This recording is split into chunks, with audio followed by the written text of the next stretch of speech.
یرغمال بنائے گئے اسرائیلی افراد کے خاندان وہ سب یاد کر رہے ہیں جو انہوں نے کھو دیا ہے۔ ہمیں ارد گرد کا قدرتی حسن، کھیت اور خاموشی پسند تھی۔ ہم بہت سے جانوروں والا خاندان تھے، جیسے کہ سانپ اور بچھو وغیرہ۔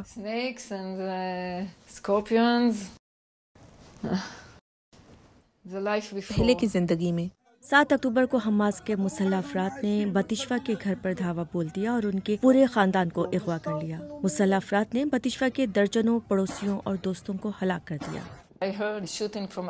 میں نے گھر کے باہر سے فائرنگ کی آواز سنی جو گھر کے اندر اور ارد گرد ہو رہی تھی۔ میں نے دھماکے کی آواز سنی، 3 دستی بم میرے گھر کے اندر پھینکے گئے۔ ان کے شوہر احد کو گولی لگی تھی۔ مجھے افسوس ہے کہ میں احد کو اچھی طرح الوداع نہیں کر سکی۔ میں سوچ رہی تھی کہ میں بچوں کو کیسے بچاؤں اور غزہ جانے سے کیسے بچنا ہے۔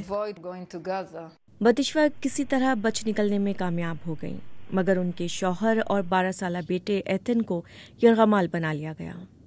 52 روز بعد ان کے بیٹے ایتان ایک یرغمالیوں کی رہائی کے لیے ہونے والے معاہدے کے تحت رہا کر دیے گئے۔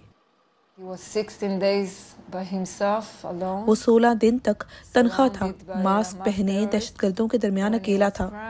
جب وہ روتا تھا تو وہ اس کو مارتے تھے۔ ہم میں سے کوئی بھی اب خود کو کہیں محفوظ محسوس نہیں کرتا ہے۔ ہمیں بچانے کے لیے کوئی نہیں آیا۔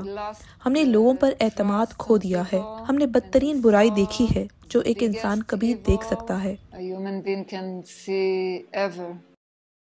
جنوری میں احد کی ایک ویڈیو سامنے آئی جس میں وہ زخمی لیکن زندہ نظر آئے۔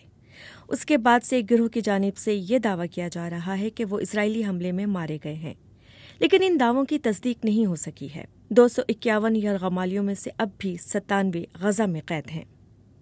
117 یرغمالیوں کو رہا کر دیا گیا ہے، جبکہ 70 یرغمالی قید کے دوران ہلاک ہو گئے ہیں۔ احد کا خاندان پر امید ہے کہ وہ جلد واپس آئیں گے۔